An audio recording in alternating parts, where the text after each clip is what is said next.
My name is Jamie. I started at Love 10 years ago when I was in grade 9. I'm now 24, well, soon to be 24.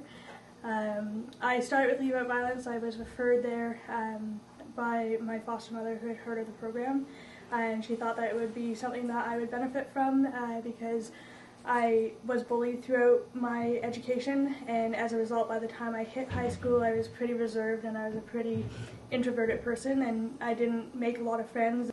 I'm 23, soon to be 24, and I can still, remember stuff that happened to me when I was grade 6 and grade 7, and when, I'm having a rough day, and, sometimes those things come back, and it just, it never fully leaves you. What was hard for me to deal with was when people made it seem like it wasn't a big deal. Yes, bullying happens all the time, but that doesn't mean for the person who is being bullied that makes it any easier for them.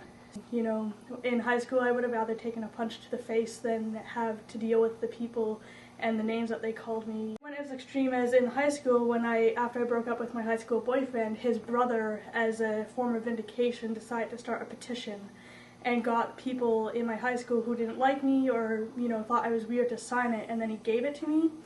And, so it's hard when, it's just words, but those are the ones that leave 10 years later, still have an impact on my life.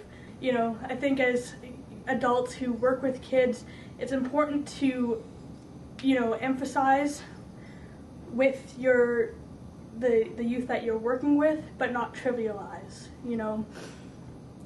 Tell them that it's be real, it sucks. It's not fun being bullied, it's not fun being picked on, but it doesn't last forever. I ended up changing high schools because I felt that was what was most appropriate for me. I had my friends outside of school through Leave Out Violence and through the youth group that I was a part of, so I wasn't going to school to make friends, and I didn't put that importance on making friends, which has made it a lot easier when people decided that they didn't like me and wanted to make fun of me. It was, I'm here to learn, at 3 o'clock I get to go home. So it's just, teach your kids, the importance of being able to go into schools and, hold their head high, because that's what, if you think of bullies, they are wolves, and they're going to sense weakness and they're going to sense fear, and those are the people that they're going to go after, even if on the inside they're crumbling, because if they can put forward a front of positiveness and confidence, then, the bottom dweller bullies are going to back off, and they're going to find a weaker target to pick on, because they're looking for a reaction, and if people aren't giving them the reaction, they're going to move on. I'm used to speaking to parents, and it's hard for parents to understand that bullying is a part of life, and that it's just something that they themselves can't go and fix because it has to be their child's battle. Go home when they come back to you and you're with them.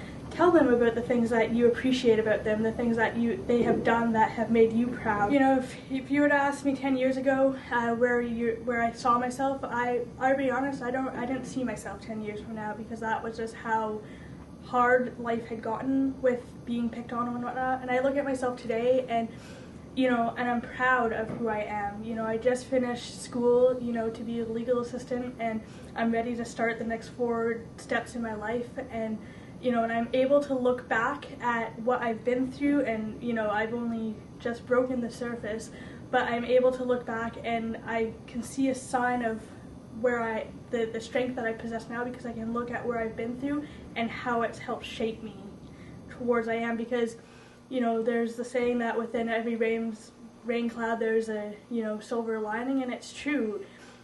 If you can take any negative experience that you have in life, bullying or otherwise, and be able to take something positive from there, then you win.